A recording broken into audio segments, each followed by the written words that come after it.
siguro kung hindi niya pinilit, hindi ako ganito ka-confident sa aking ginagawa.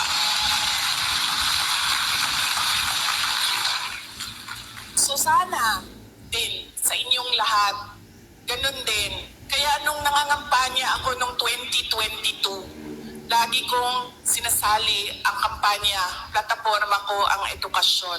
Sana ganun din ang inyong mga anak, ang inyong mga kapatid, ang inyong mga apo. Huwag ninyo silang tigilan.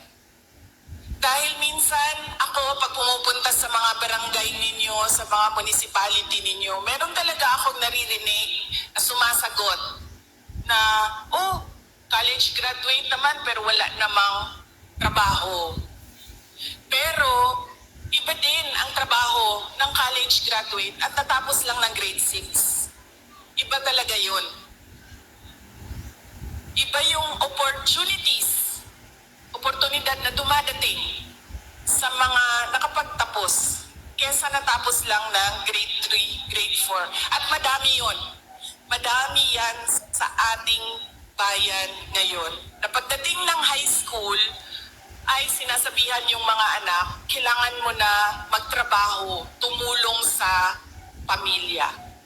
Kaya dapat wag nating tigilan ang ating mga anak. Paulit-ulit talaga yan.